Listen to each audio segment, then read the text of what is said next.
Remember the case of the American man who faked his death and pretended to be a Brit to allegedly avoid prosecution? Objection, my lady. That is complete hearsay. Well, his past finally caught up to him after more than a decade. He fled the country to avoid investigation. He took on an alias. And even in response to this case, refused to admit who he was. We'll walk you through how he evaded detection for years, plus the punishment the judge handed him in one of his criminal cases.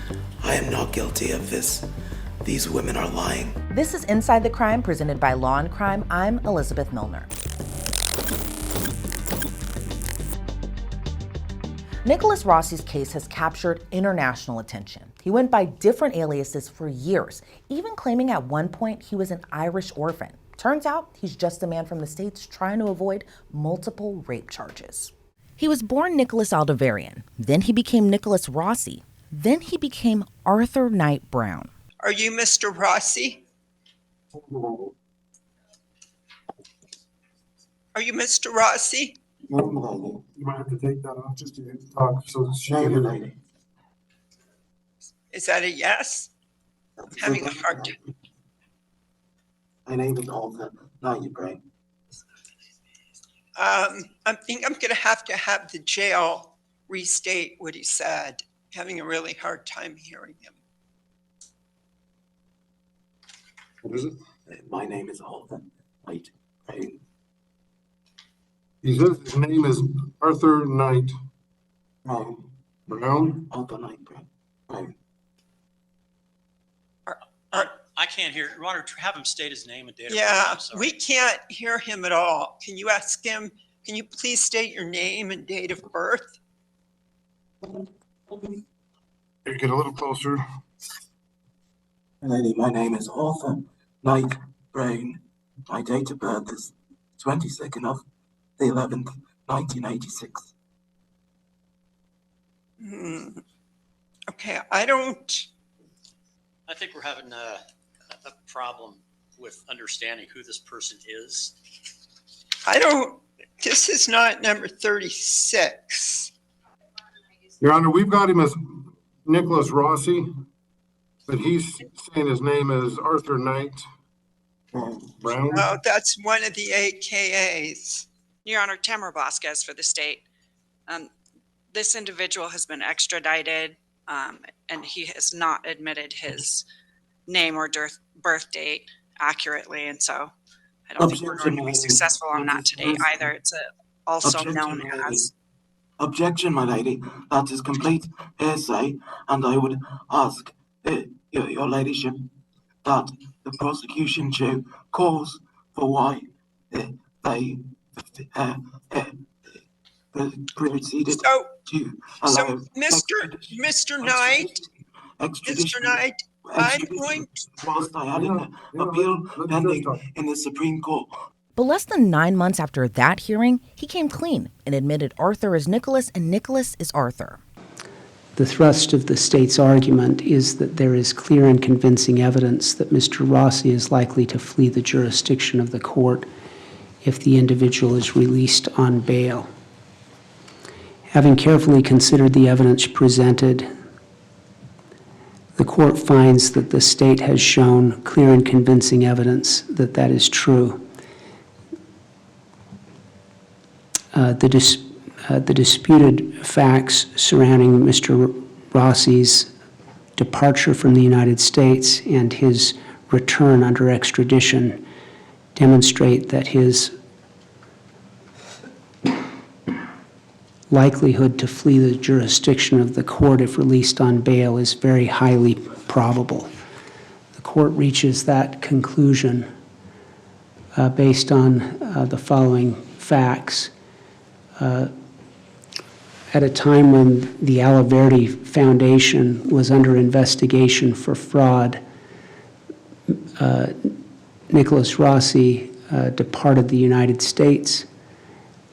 He had a conversation with an FBI agent in which he indicated that he chose the country of his destination because Ireland would not extradite him.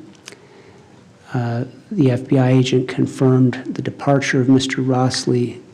Rossi on an American Airlines flight in 2017. He left using a U.S. passport and disembarked in Dublin. The testimony is that on January 9th, Mr. Rossi was granted a sex offender reduction by the state of Rhode Island. The very next day, it was announced on the Alverdi Foundation website that Mr. Rossi had cancer. Later in February, an obituary was posted for Mr. Nicholas Rossi, again in February of 2020, indicating that Mr. Rossi had died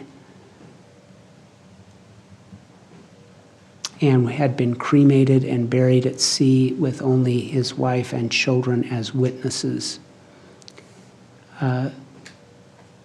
7 days before the obituary was posted, Mr. Rossi or someone posted on his social media account that he had married Miranda Knight. In fact, Mr. Rossi had not died. He continued to conduct his affairs in Europe. Mr. Rossi denied emphatically being Nicholas Rossi and claimed that he was Arthur Knight. Ultimately, that extradition process resulted in him being returned to the state of Utah, returned to the United States, and then to the state of Utah, where it was confirmed, and this is in the preliminary hearing transcript, it was confirmed that the DNA swab from the defendant was for Nicholas Rossi, and that DNA match is confirmed, and today, Mr. Rossi does not deny that Arthur Knight and Nicholas Rossi are in fact the same individual. It is true that Mr. Rossi currently faces health circumstances that may make his flight from the United States more difficult, but I'm not persuaded that it would prevent that from happening, that those conditions would prevent that from happening. He has his wife in the UK that is providing him money on a periodic basis. That money can assist him in his potential flight. He has no ties to the state of Utah of any kind. He's facing a rape charge in Salt Lake County. These are strong incentives to flee the jurisdiction, and he has demonstrated his ability to do that in the past. For all of these reasons, the court finds that the state has met its burden of proof. I will order that Mr. Rossi be held without bail. To understand how we got to this specific case, we have to go back to 2008. That's when Nicholas met his then girlfriend. We aren't going to say the former girlfriend's name, and there's a reason. So the two met online around this time and sparked a romantic relationship. But prosecutors said Nicholas in reality wasn't all who he appeared to be. Nick seemed nice, educated, and smart. Very quickly, he started pressuring to marry him. She wasn't sure, but he was very charming. And within 2 weeks after they met in person, they were engaged. They were at the mall and they stopped by a jewelry store, and he pressured her into buying the two of them engagement rings, with her being the one responsible for paying for the rings under the credit application they filled out that day. Once they were engaged, Nick started acting differently. He pressured her into lending him over $1,000. He always wanted to be the center of attention, and he became controlling. He always demanded to be the one to drive, even when they were in her car. And he insisted on being the one to make decisions, and he criticized the things she would wear. He criticized her clothing. A couple weeks after they got engaged, had had enough. She told him that she was done with the relationship. She took off her engagement ring and she threw it in her purse. They were at the mall again, and she went to the parking garage to get in her car.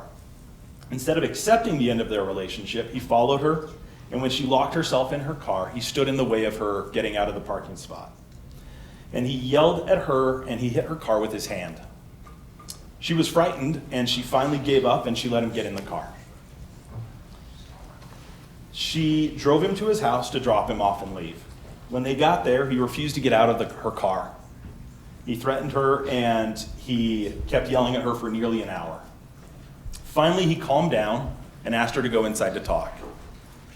She agreed, But once inside, she told him again that their relationship was not going to work out. He got angry again. He pushed her down on the bed. He got on top of her and he held her down. He pulled down her pants and underwear, and while she lay there terrified, he put his penis in her vagina. The state wants you to believe two different stories this week. Two different stories from two different women, both stories of rape. The first story, you've already heard a little bit about. You've heard a characterization of it. But just imagine this with me for a moment. The first story is of 26. She is kind of at the peak of her young adulthood. Just getting started, getting things going. And at that peak, she gets into an accident. An accident that leaves her with a serious brain injury, a TBI.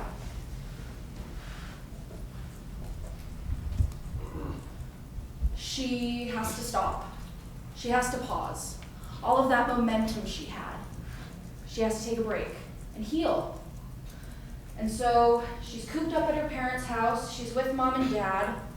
And just a couple months, 2 months after that brain injury, an injury that she has for the rest of her life, she decides to start dating again. And she goes on Craigslist and she finds a classified. And she answers it. It's Nick's classified. And what happens after that can only be described as sort of a whirlwind romance. Something that you really only hear of in Utah County or on the show 90 Day Fiancé. She meets Nick on her 27th birthday, and that meeting must go pretty well, because 7 days later, he's coming to Thanksgiving with her family. And the day after that, on Black Friday, they go get rings. And they become engaged to be married. But like all relationships that start off that fast, it fizzles. They start fighting. They start disagreeing about if they really should get married. They both start to have second thoughts. Gets upset about the debt that she has from the rings. She files a small claims case. She changes her number twice. They drift apart. They don't hear from each other again.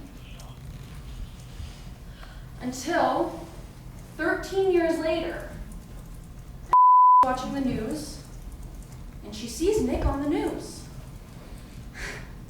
And she says, "Hey, that's the guy. That's my crappy ex-boyfriend.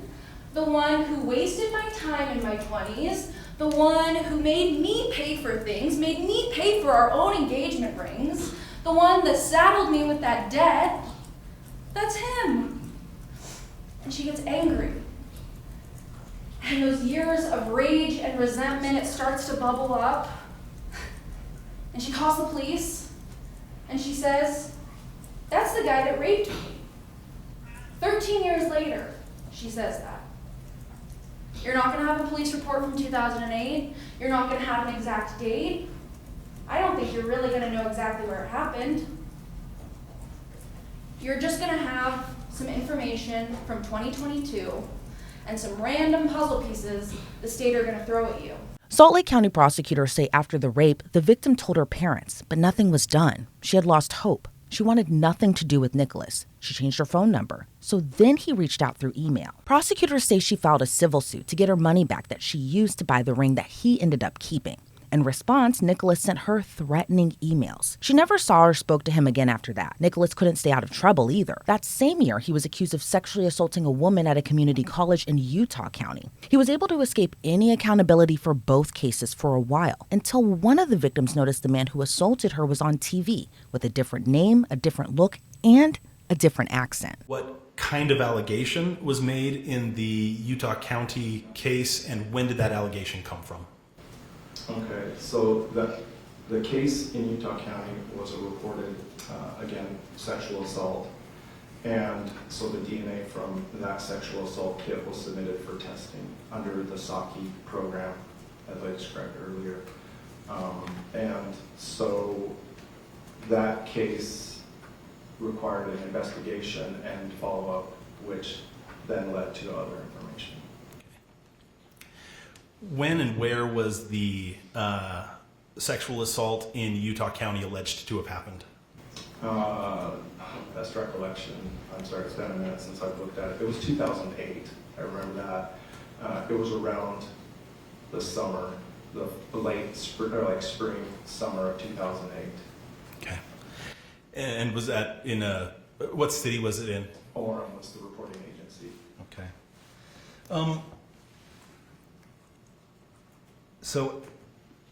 So, and I'm sorry, I've just forgotten your answer. When did you, approximately when did you say you kind of took the lead in the investigation in that Orem case? I don't remember the specific, but it was in 2020. It was like right on the cusp of December, January. Okay. Did you hear, so I'm jumping forward in time now, did there start to be media attention about that investigation and the subsequent investigation later on? Yes. As a result of that media attention, did you hear from anyone in Salt Lake County? I did. Who did you hear from? So in this case, and are we using initials or full name? What would you prefer? State's preference would be initials. Okay. So MS reached out and had indicated that she had had a relationship with the individual on the news media named Nicholas Rossi or Nicholas Alavaria. She knew him as Nicholas Rossi. Okay. Did you interview her? I did. So how did he manage to do that? Well, after leaving Utah, he made a name for himself in a different state. He was going by Nicholas Aldavarian. He became an advocate for child welfare, even criticizing the state's Department of Children, Youth, and Families. But he claimed that made him a political target. Steps necessary to ensure I was kept safe and later on to keep my family safe. So he faked his death, even posting this fake obituary online. In part, it read, quote, Nicholas Aldavarian's battle for life ended on February 29, 2020. The children and families in the care of the Rhode Island Department of Children, Youth, and Families, for whom he inspired and led through turbulent government transgressions, have lost a warrior that fought on the front lines for 2 decades. Mr. Aldavarian died 2 months after going public with his diagnosis of non-Hodgkin lymphoma. He was in his 32nd year. At the bedside were Mrs. Aldavarian, their 2 children, and extended family. His last words were, "Fear not and run toward the bliss of the sun." Now, that would be a very touching obituary if it weren't for the fact Nicholas was very much alive. By the time he flew across the pond, he changed his name to Nicholas Brown using a fake ID. He made it to Ireland, and maybe the plane ride gave him enough time to draft his story, that being he's an Irish orphan named Arthur Knight Brown. Around the time he fled, it was 2020. And what do people remember most about that year? COVID. Nicholas, aka Arthur, came down with the virus, which landed him in a hospital in Glasgow. Investigators were able to track him down all the way to Scotland after searching through his iCloud account and bank records. So imagine waking up from a coma caused by COVID to be cuffed to your hospital bed, because that's what ended up happening. For the longest time, literally years, Nicholas claimed it was all a case of mistaken identity. He fought for extradition for a long time, but in August of 2023, a judge in the UK ruled he could be extradited back to the States. And in January of 2024, that finally happened. But even during his first hearing back in the United States, he kept up the charade. Objection, my lady. That is complete hearsay. The following year, he went on trial for both the Utah County case and the Salt Lake County case, and he was convicted in both cases. In the state of Utah versus Nicholas Edward Rossi, case number 221-906-768, we, the jurors in the above case, unanimously find the defendant as follows: to count 1, rape, guilty. Dated this 13th day of August 2025, signed the foreperson. He hasn't been sentenced yet in the Utah County case, but in the Salt Lake County case, the judge didn't hold back before sentencing him. It's the very definition of a flight risk. He fled the country to avoid investigation. He took on an alias, and even in response to this case, refused to admit who he was. Nicholas Rossi didn't take the stand in his own defense in trial, and during sentencing, he surprisingly kept his statement short. I will be incredibly terse. I am not guilty of this. These women are lying, and in due course, we will lodge an appeal. Thank you. In this case, the judge sentenced the former Arthur Knight Brown to 5 years to life in prison. He was officially transferred to prison on October 22nd to begin his sentence. Nicholas Rossi is currently serving his sentence in the Central Utah Correctional Facility in Gunnison, Utah. He's scheduled to be sentenced for the Utah County case next month. That does it for this episode. Be sure to check out more episodes on the Law and Crime YouTube channel. I'm Elizabeth Millner, and this has been Inside the Crime.